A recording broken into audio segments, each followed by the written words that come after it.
Muy buenas tardes a todos, muchas gracias por estar aquí. Gracias a la organización, igual por definir estos espacios que al final es para compartir entre todos nosotros, ¿no? Compartir conocimiento, escuchar charlas, escuchar personas referentes del sector al final que nos comparten su conocimiento y pues gracias obviamente, como no podía faltar, a Factom, a la empresa por permitirme estar aquí, ¿vale? La charla de hoy se llama Red Team, acceso inicial y técnicas de evasión, ¿vale? Perdonad que voy a estar aquí detrás del ordenador porque parece que no tengo el pasador.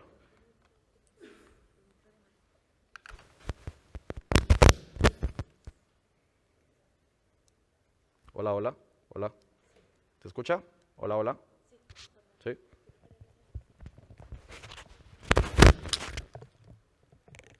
Hola, hola, ¿me escucháis?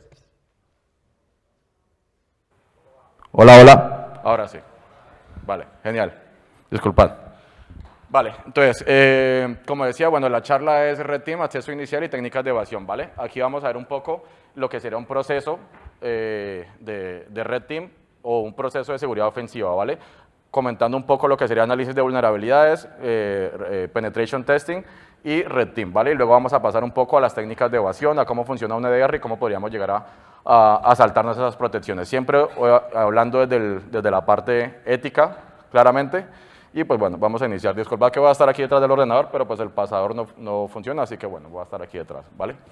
Entonces, bueno, para iniciar, pues una pequeña presentación acerca de mí. Mi nombre es Julián David Delgado Piraquive. Yo soy responsable del equipo de seguridad ofensiva de Factom, Factom Information Technology.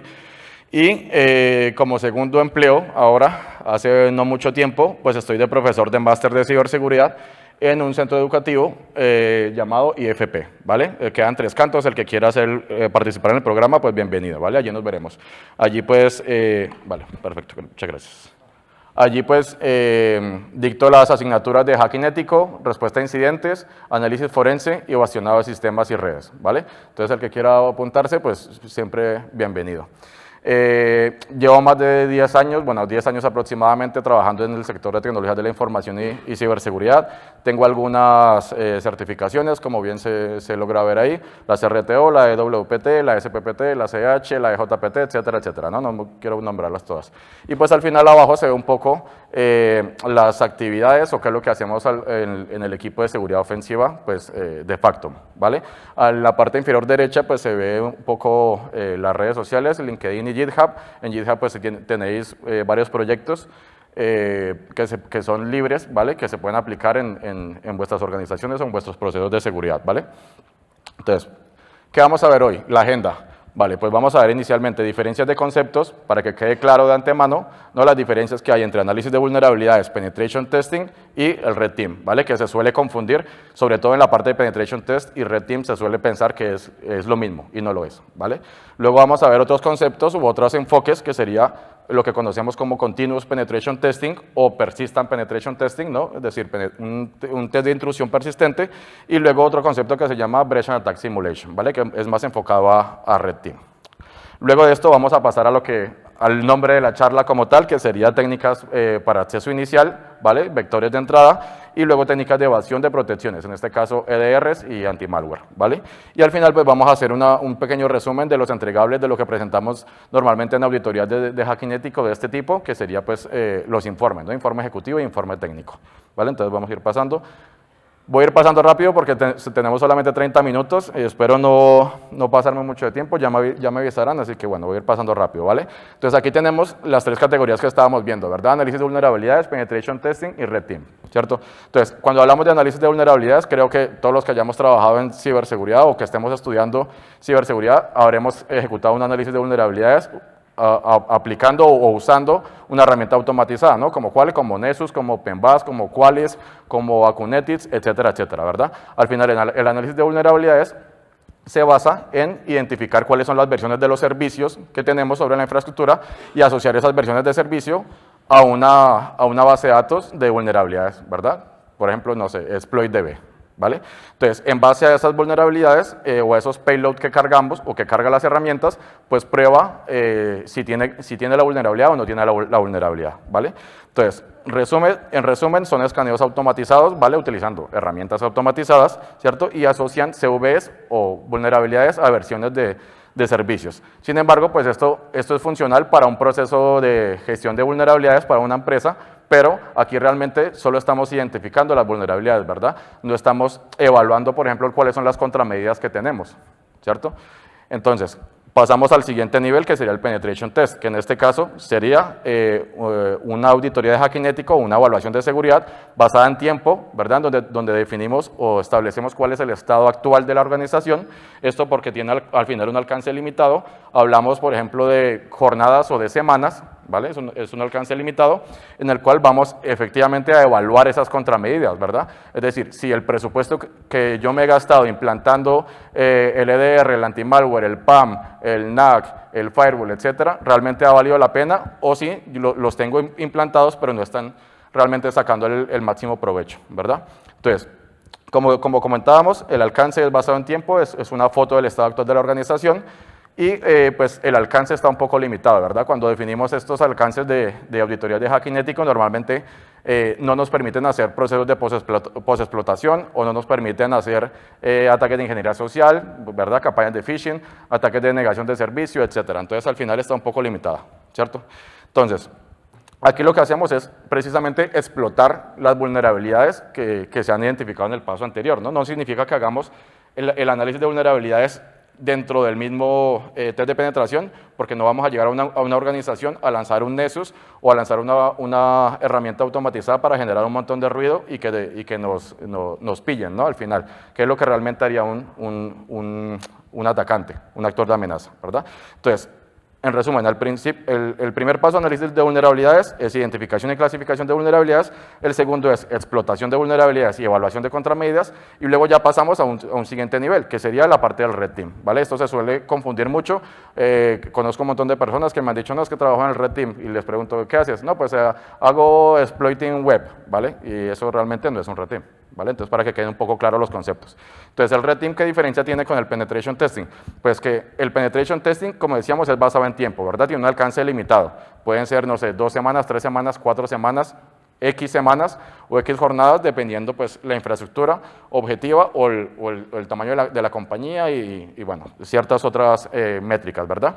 El Red Team es basado en TTPs. TTPs es técnicas, tácticas y procedimientos. Es decir, aquí vamos a intentar simular el comportamiento de un ataque o un actor de amenaza real, ¿verdad? Por ejemplo, las APTs, ¿cierto? Que normalmente tienen un mecanismo de ataque o unas técnicas y unas tácticas que utilizan comúnmente, ¿verdad? Y lo que vamos a hacer es tratar de simular 100% como si un atacante de este tipo estuviera queriendo vulnerar la infraestructura objetivo, ¿verdad?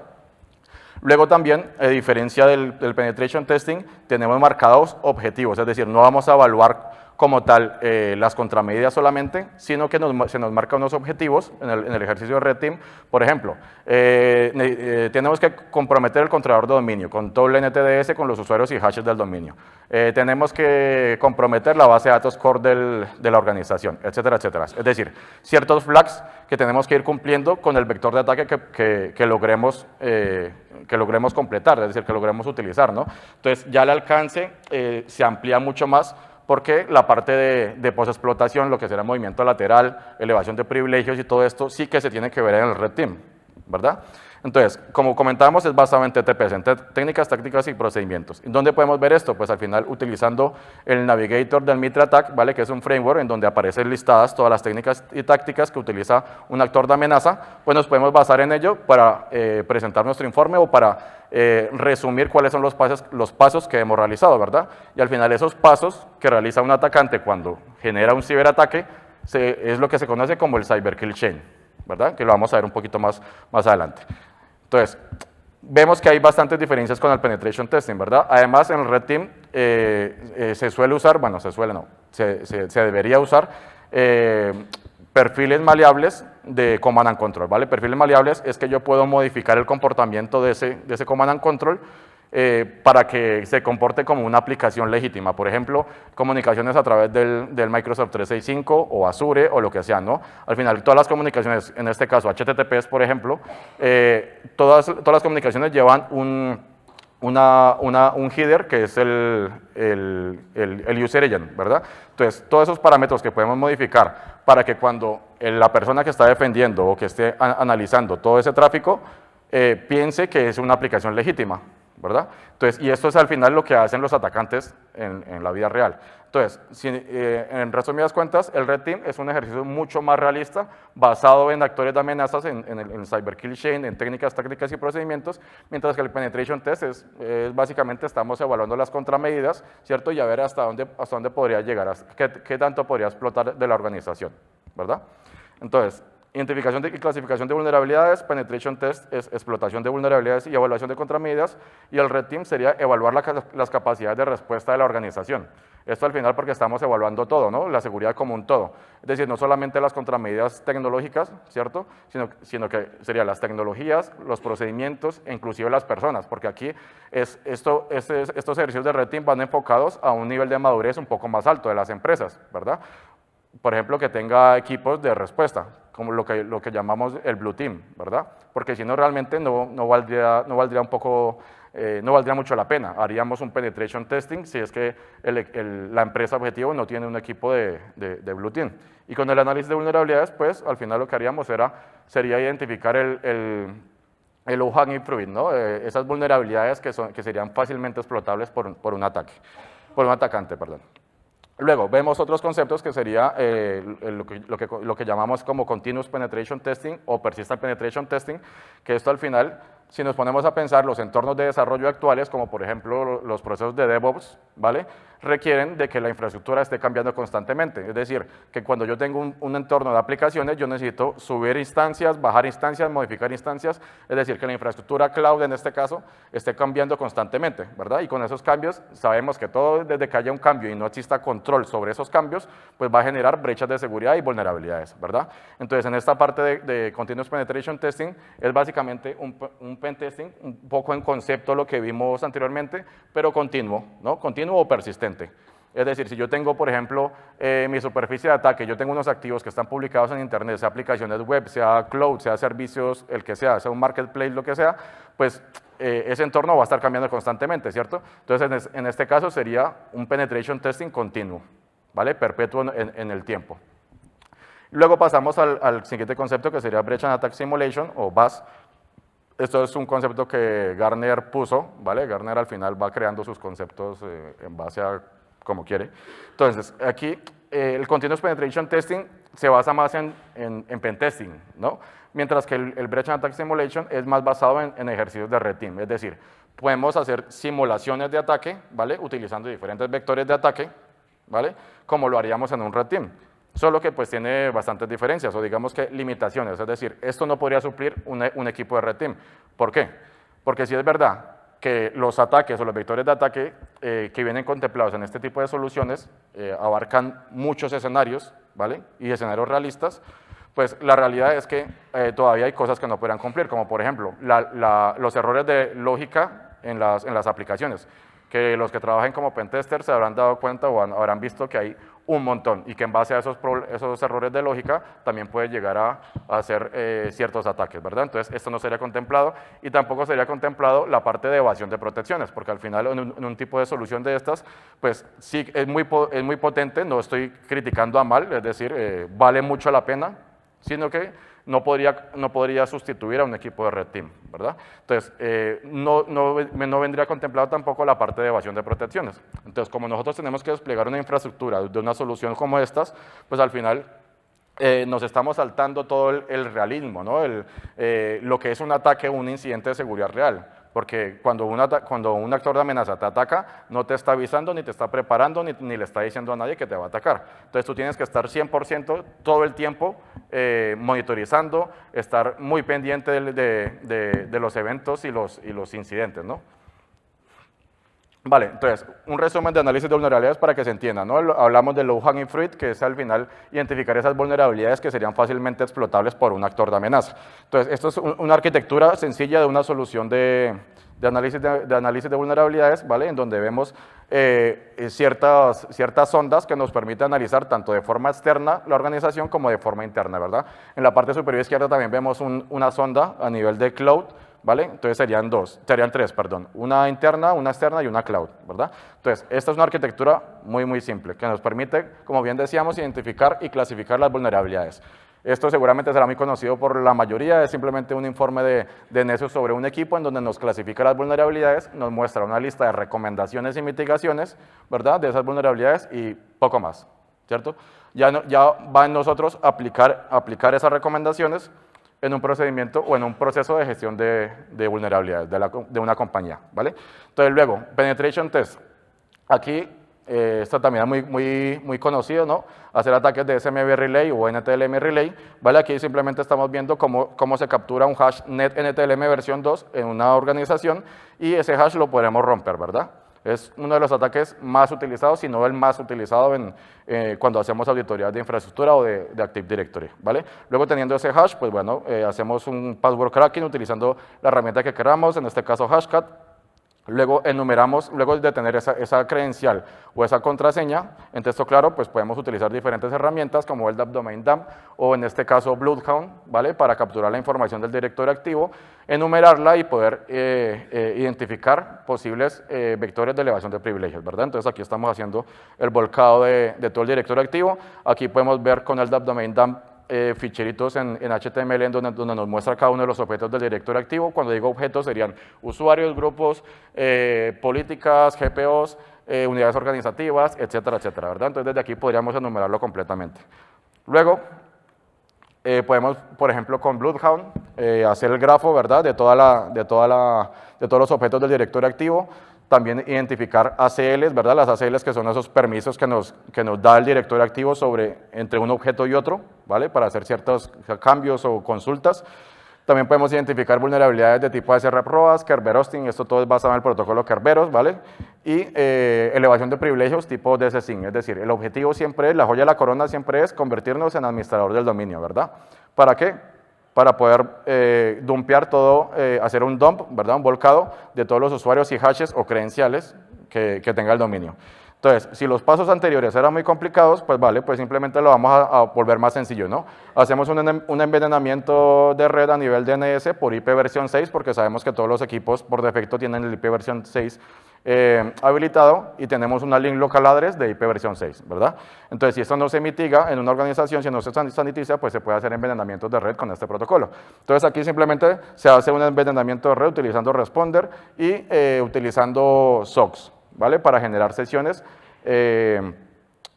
para escuchar las sesiones, perdón, las comunicaciones de SMB y estableciendo así el acceso a través de proxy chains, que es lo que se ve abajo, sin proporcionar credenciales. ¿Por qué? Porque ya tenemos una sesión a través de ese SOC, ¿verdad? Entonces, si tenemos permisos de administrador, pues podríamos hacer el volcado de la SAM, o si es un servidor vulnerable, podríamos ya llegar a tener el volcado de la LSAS, por ejemplo, el proceso de LSAS, que es el que está en memoria, o inclusive del NTDS, ¿verdad? Y lo que buscamos al final es algo así. Así se ve una organización comprometida 100%, ¿vale? En donde tenemos a la izquierda, bueno, está un poco marcada en rojo para que no se vea, ¿vale? Pero serían los usuarios, todos los usuarios del NTDS. El NTDS es la base de datos de usuarios y hashes que tiene el directorio activo, ¿vale? Como decir la SAM de forma local, pero a nivel de dominio. Entonces, a la izquierda estarían todos los usuarios y al costado derecho estarían los hashes, ¿vale? Para el que sepa algo o haya trabajado algo de seguridad ofensiva, sabrá que yo no necesito tener la contraseña en texto claro para poderme conectar a una máquina remotamente, sino que teniendo el hash NTLM puedo hacer un pass de hash, ¿vale? Ya me puedo conectar y tener una sesión interactiva con un objetivo, ¿vale? Con una máquina. Entonces, listo. Ya vimos algunos pasos de lo que hacemos en pentesting, ¿verdad? Entonces, ¿qué hacemos entonces en Red Team? Pues en Red Team también, es decir, el Red Team también tiene operaciones de penetration testing. ¿Por qué? Porque hacemos ciertas actividades o ejecutamos ciertas herramientas, ciertos servicios, ciertos sistemas que pues vienen enfocados en la metodología de penetration testing. Sin embargo, pues bueno, aquí vemos un poco la diferencia, ¿no?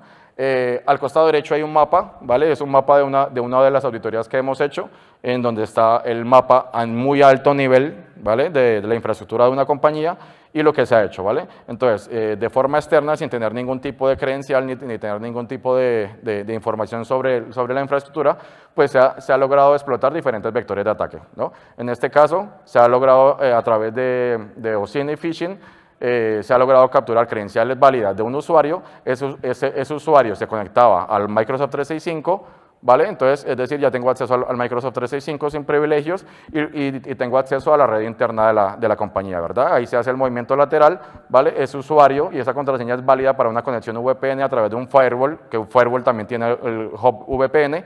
Me conecto a través de la VPN, ya estoy en la red local, ¿vale? Ya tengo comunicación con el dominio, pues hago la elevación de privilegios, ¿verdad? Para buscar el controlador de dominio principal, hacer el volcado de la NTDS, tal cual vimos anteriormente, y luego me muevo lateralmente a otras subredes para hacer el compromiso total, ¿verdad? Y toda esta información al final se exfiltra, ¿vale? Por un canal C2 que va cifrado hacia un Command and Control, en este caso Cobalt Strike, ¿vale? Entonces, un ejemplo de cómo se explota la empresa, es decir, del cyber kill chain, es decir, los pasos que llevamos a cabo para comprometer la compañía, pues al final está al costado izquierdo, ¿verdad? La parte de reconocimiento, que como bien decía, lo más común o lo más utilizado por un actor de amenaza es OSINT más phishing, ¿vale? Ya vamos a ver un poco más de detalle qué es, ¿vale? Luego la parte de weaponization, esto es súper importante porque identificando qué tecnologías o qué protecciones tiene la compañía implantadas en su infraestructura, yo puedo ir preparando mi arsenal, ¿verdad? Es decir, si yo identifico que tienen un EDR fabricante X, no quiero decir nombre, pues yo preparo una serie de payloads, una serie de shellcode y una serie de binarios para que pueda bypassear o pueda evadir esas protecciones, ¿verdad? Entonces, la parte de weaponization, normalmente se utiliza macros, se utilizan ficheros HTA, se utilizan ficheros de link, ¿vale? Lo que, enlaces, ficheros de Office, bueno, el HTML smuggling, que es muy utilizado, vamos a ver un poco más adelante qué es, ¿vale? Luego, después de cargar después de tener esos binarios o esos ficheros y esos exploits listos, pues hacemos la parte de delivery, ¿verdad? Que es lo que llamamos el spear phishing, el phishing dirigido, ¿vale? Porque ya tengo una información previa que he capturado a través de técnicas de OSINT, ¿verdad? Luego, cuando hago el delivery me aprovecho de una vulnerabilidad que sería la fase de explotación, ¿vale? En este caso hay dos vulnerabilidades que han sido explotadas entre el año pasado y numerosas veces, cientos o casi miles de veces, que sería la vulnerabilidad del Log4Shell y Print Nightmare para elevar privilegios, ¿verdad? Entonces, cuando logro ejecutar mi payload, lo que hago es hacer la instalación, ¿vale? La instalación de lo que llamamos el RAT, ¿no? Y esa instalación, ¿cómo lo haría? Pues también tengo que tener una fase de bypassing o de evasión para poder hacer, por ejemplo, un DLL hijacking o hacer una llamada directa del sistema o una llamada indirecta al sistema. Esto se va a explicar un poco más adelante. Esto es un comportamiento, un hawking se llama, comportamiento de cómo funcionan las llamadas al sistema y las llamadas a la DLL y las llamadas a los EDRs en este caso, ¿vale? Y como bien decía, pues utilizamos C2 maleables. Maleables era lo que comentamos de los perfiles de amenaza, ¿verdad? Entonces vemos cierta diferencia. ¿Cómo se ve una empresa comprometida? Pues algo así, ¿vale? A través del Command and Control. Si no os gusta Cobalt Strike, pues se puede utilizar Covenant, por ejemplo. Si no os gusta, pues Havoc Framework, ¿vale? Esto salió hace poco y es un framework C2 muy útil, muy intuitivo y bastante potente, ¿vale? Entonces seguimos. Entonces en el Red Team, ¿cuáles serían las herramientas que utilizaríamos? Pues tenemos un montón, básicamente, ¿no? Sistemas operativos, pues tal cual lo utilizaría cualquier persona para tareas de seguridad ofensiva. Kali, Parrot o el que quieran, ¿no? Escuchaba el de Hannah Montana OS. Si les gusta, pues también, el que queráis. Entonces, luego, importante utilizar también el tema de los Command and Control, ¿no? Los canales C2. ¿Por qué los canales C2? Porque al final son canales que van cifrados y por los cuales tú puedes garantizar la filtración de los datos, ¿vale? Esto siempre hablando de forma ética y para las personas que están trabajando o que quieren trabajar en la seguridad ofensiva, ¿vale? Y también para las personas que trabajan en Blue Team o en defensa, también es importante conocer cómo funcionan los actores de amenaza, ¿verdad? Porque ¿qué voy a defender si no sé cómo atacan? Esto es igual. Entonces, tanto el Red Teamer debería tener conceptos básicos de cómo defender, ¿vale? O cómo se defiende, porque necesito yo hacer un bypass, pero los de Blue Team también necesitarían saber qué hacen los de Red Team, porque si no, ¿cómo voy a defender algo que no sé cómo funciona? ¿No? Entonces es una tarea conjunta al final. Entonces, bueno, sistemas operativos Kali o Parrot, el que queráis, Command and Control, pues un poco los que vimos, ¿no? Cobalt Strike, Covenant, Havoc, el que es Livebear, hay un montón de Command and Control, ¿vale? Entonces, sobre Cobalt Strike, al final, ¿qué plus nos da? Pues porque tiene un montón de librerías, el Artifact Kit, el Resource Kit, el Elevate Kit, el Persistent Kit, el Aggressor Kit. todo eso al final son binarios que nosotros podemos modificar para hacer una tarea específica, ¿no? Por ejemplo, el Elevate Kit, pues su propio nombre lo dice, ¿no? Es para elevación de privilegios. Entonces son binarios que nosotros podemos modificar, ¿vale? Y, por ejemplo, compilarlos y hacer algún tipo de bypass o hacer algún tipo de tarea que queramos sobre un sistema objetivo, ¿verdad? Luego, en la parte de script, pues bueno, esto es al final el arsenal que debemos tener todos para la parte ofensiva, que sería scripts en el lenguaje que queráis. En este caso puede ser scripting o un lenguaje de programación directamente, ¿no? Puede ser en scripting, puede ser el Bash, PowerShell, tal, y en lenguaje de programación, pues bueno, Python, puede ser JCP, yo qué sé, lo que queráis al final, ¿no? Y esto lo que nos permite al final es generar .exes o generar DLLs para hacer el DLL hijacking o DLL unhooking, que lo vamos a ver un poco más adelante, ¿verdad? La parte de bypassing, pues bueno, se pone ahí unos ejemplos, sin embargo, Shelter y Elevation, pues bueno, ya hay muchos CDRs que lo pillan, hay que hacer bastantes modificaciones sobre ellos, ¿vale? Y el otro paso es utilizar packers, ¿vale? Utilizar encoders, utilizar los mecanismos de modificación de syscalls o de llamadas al sistema directamente, o lo que estábamos comentando, el unhooking, ¿verdad?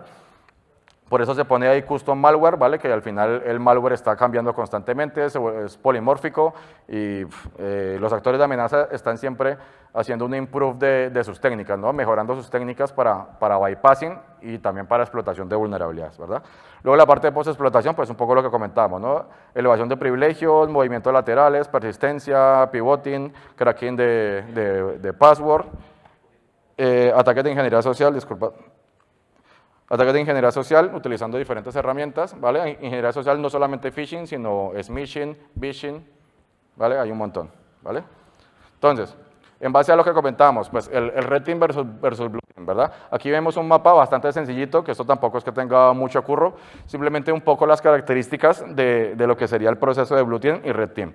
Esto todo se engloba en un proceso de inteligencia de amenazas, ¿vale? Y en la parte inferior, como se alcanza a ver, es el threat hunting, ¿verdad? La búsqueda de amenazas. Entonces, los procesos, aquí sería, en la parte superior sería detección, aquí sería response. Disculpad que un error mío, que me faltó aquí la palabra response. Entonces, en la parte superior sería detection y abajo sería response, ¿verdad? Entonces, vemos en la parte de Blue Team, pues, que lo que sería el SOC o el MDR hacen un montón de cosas. Por eso es que normalmente los equipos de Blue Team son mucho más grandes, ¿verdad? Y aparte porque hay que invertir más en la defensa de la organización que realmente en el ataque, ¿verdad? Si no es una empresa de ciberseguridad, sino que trabaja para un sector específico, os interesa más defenderse, claramente, no atacar, ¿verdad?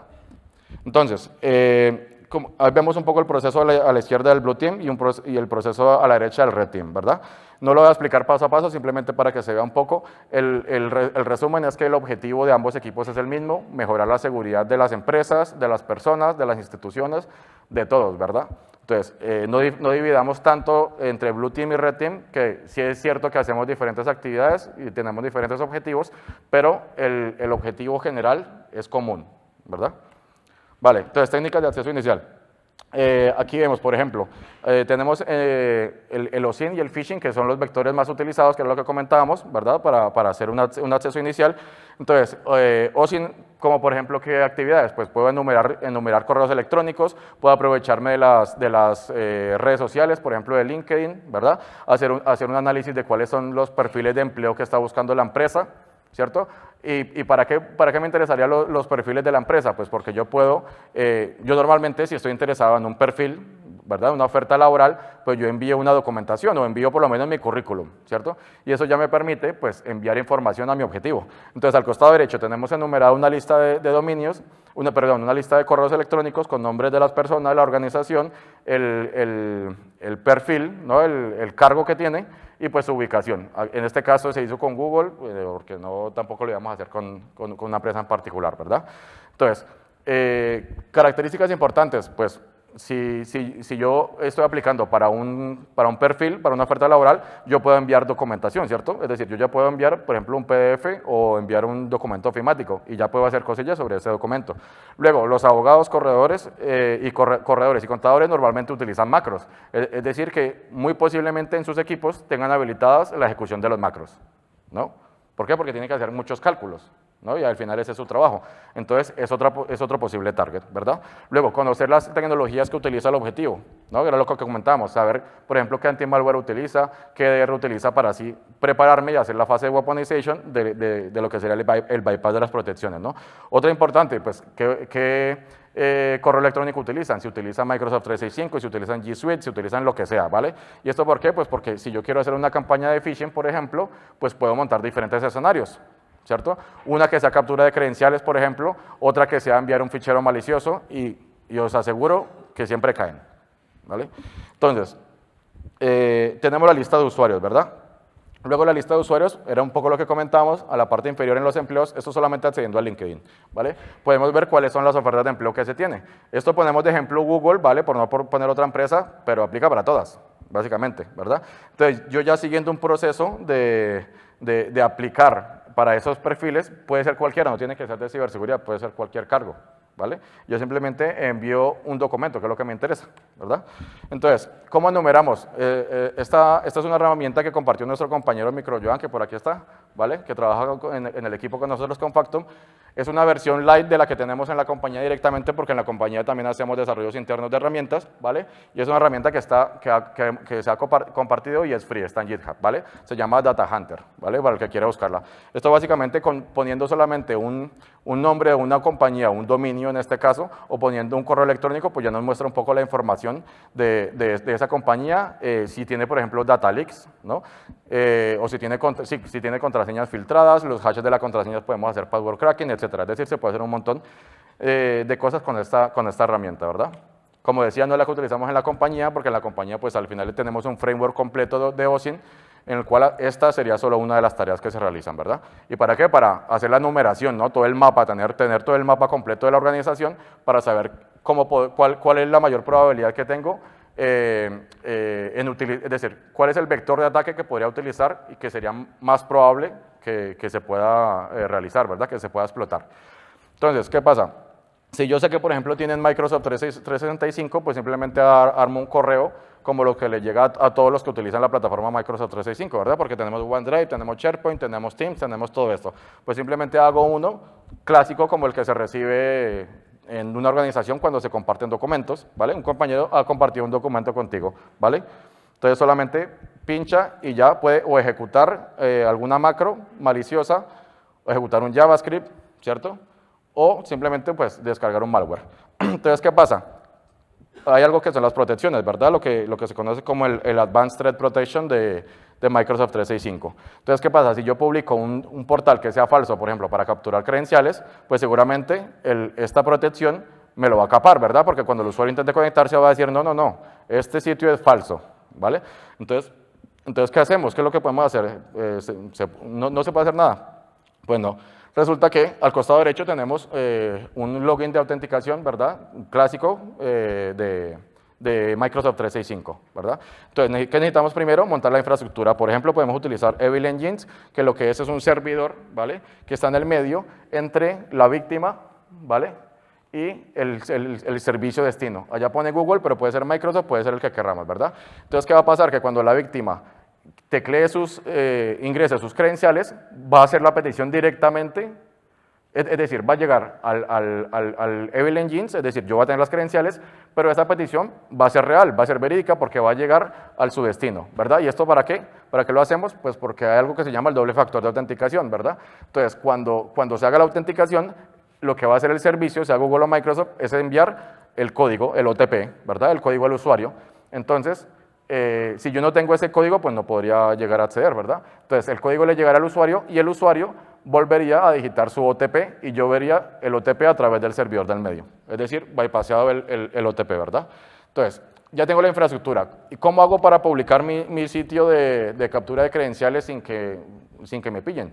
¿No? Esto no es 100% válido, es decir, no significa que aplique todas las veces. Obviamente, si existiera una fórmula, pues esa fórmula perfecta pues, sería capaz al día siguiente. No funciona tan fácil, ¿vale? Pero una de las cosas que podemos hacer es, por ejemplo, al código que yo tengo en HTML, puedo hacer un HTML encode, ¿vale? Utilizando, por ejemplo, una función como la que tenemos arriba, ¿verdad? A ese HTML encode le puedo aplicar otro encode, pero ahora basado, por ejemplo, en PHP, y base 64, en la cual ya lo tengo en doble encode, ¿verdad?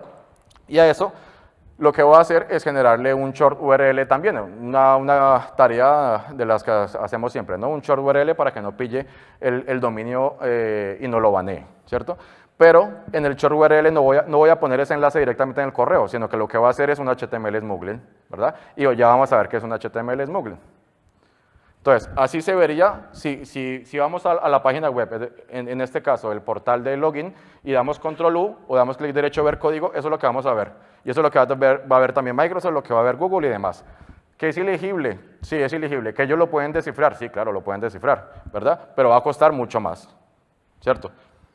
Entonces, ¿qué es HTML smuggling? Pues resulta que yo, en vez de adjuntar un archivo directamente que sea malicioso, yo lo que puedo poner es un HTML, ¿verdad? Para que cuando el cliente, perdón, la víctima, le haga doble clic al HTML, lo que haga es una llamada a otro servicio, a otra web, ¿vale? ¿Para qué? Para ejecutar un JavaScript, para ejecutar un HTA, para descargar un malware, X o Y actividad, ¿verdad? Aquí se ve un poco el mapa, donde el atacante envía el phishing, el usuario que cliquea en el documento utiliza un payload de JavaScript para descargar un fichero malicioso.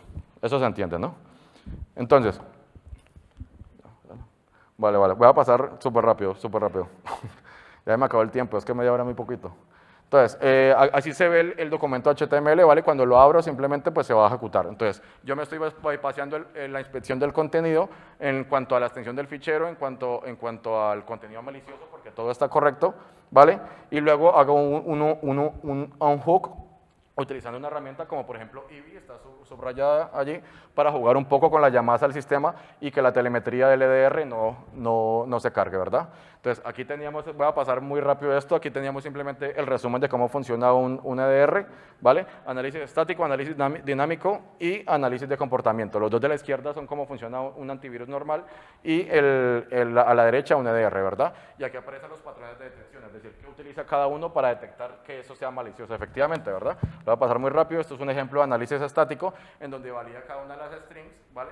Por ejemplo, si aparecen IPs que estén registradas como blacklist, etcétera. Es decir, ese análisis estático se hace de esa manera para identificar si es o no vulnerable. Este sería el análisis del sandbox, ¿vale? El análisis dinámico donde evalúa las comunicaciones de red, las peticiones, los dominios, las IPs, etcétera. Y así se vería un árbol de procesos de un EDR, es decir, cada una de las acciones que ha tomado el usuario y cómo ha funcionado el sistema en sus llamadas internas, ¿vale? Entonces, aquí vemos un poco el resumen. Al costado inferior derecho aparece un cuadro de cuáles son los métodos que funcionan, que mayormente funcionan, ¿vale? Para hacer bypassing en 3 CDRs, ¿vale? Aquí no se han puesto los fabricantes, pero son 3 CDRs y un antivirus, ¿vale? Entonces vemos que con el unhooking, pues hay unos que sí que lo pillan, el antimalware, el antivirus básicamente no pilla nada, el antivirus ahora mismo no sirve para mucho. Y cuando utilizamos llamadas directas al sistema o llamadas indirectas, como vemos, si cargamos un DLL, básicamente no lo pilló ninguno, ¿verdad? Entonces, bueno, vamos a pasar. Esto es una lista de packers, eso simplemente es el arsenal con el que podemos jugar. Shell, donde podemos generar reverse shell a través de PowerShell haciendo bypassing. Una forma de cómo dumpear el proceso del ESAT, donde tienen las credenciales de los usuarios, y haciendo bypassing de CrowdStrike, uno de los EDRs más conocidos, ¿verdad? Y luego, ¿vale? Entonces, 3 minutos que dura el video y terminamos, ¿vale? Sí. Vale, entonces esto es un video muy sencillito, ¿vale? En donde se va a hacer el bypass de una protección, ¿vale? Entonces aquí, no sé si sea muy pequeño, pero aquí básicamente vamos a compilar un binario que es seatbelt, ¿vale? Que nos permite enumerar o hacer ciertas consultas sobre el equipo, pues para identificar vectores de elevación de privilegios. Es parecido al Power App, ¿vale? Por hacer referencia a algo. ¿Vale? Entonces simplemente estamos abriéndolo y estamos compilándolo, ¿vale? Aquí en la parte inferior derecha se nota que se muestra que se ha hecho el compile correctamente.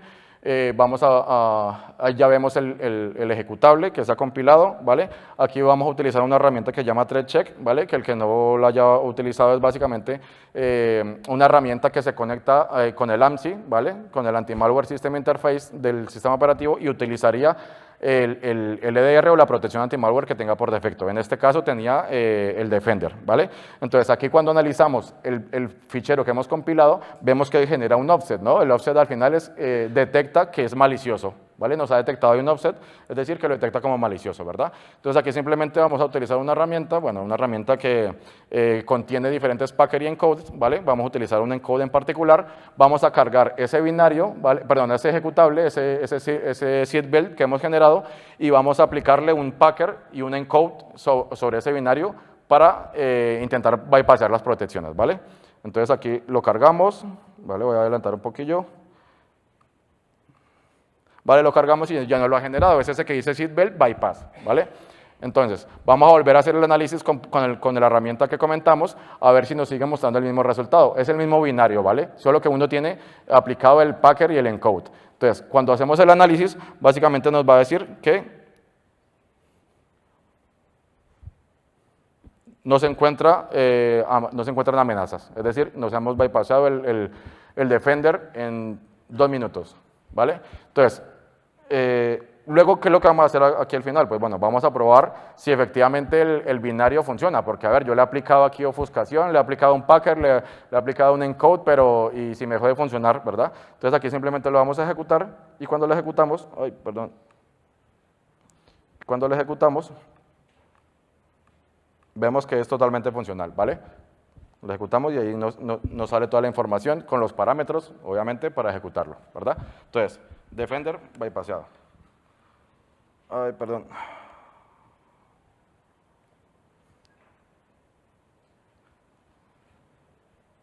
Vale, entonces ya para cerrar, esto simplemente es un ejemplo de un informe ejecutivo, ¿vale? Que hacemos en las auditorías donde clasificamos todas las vulnerabilidades y las asociamos al MITRE ATT&CK en base a cuáles serían las técnicas y tácticas utilizadas para explotar esa compañía. Hacemos una asociación para generar un score de riesgo, ¿vale? Tanto a nivel interno como a nivel externo, la superficie de ataque y mostramos pues al final cada una de las vulnerabilidades y con una definición de criticidad para saber a cuáles tendría que darle prioridad y a cuál no, ¿verdad? Y luego el informe técnico, que todos estos informes los generamos a través de una herramienta interna también que se ha desarrollado, igual gracias al compañero Micro Joan, y tenemos abajo los registros de cada una de las peticiones, de cada uno de los ataques y los datos de cada acción que ha realizado el Red Teamer, ¿vale? Hacemos también la parte de workshop del Blue Team. El workshop al final es darle feedback al Blue Team en base a las acciones que se han tomado, cómo podrían mitigarlas, ¿verdad? Y se saca pues al final la lista de conclusiones y recomendaciones. Entonces, esto sería al final un proceso a alto nivel del Red Team, ¿vale? Ha tocado pasar muy rápidamente la parte del EDR y las llamadas al sistema, el unhook, pero bueno, es que es poco tiempo, así que pues bueno, es lo que hay. Esto sería todo, muchas gracias.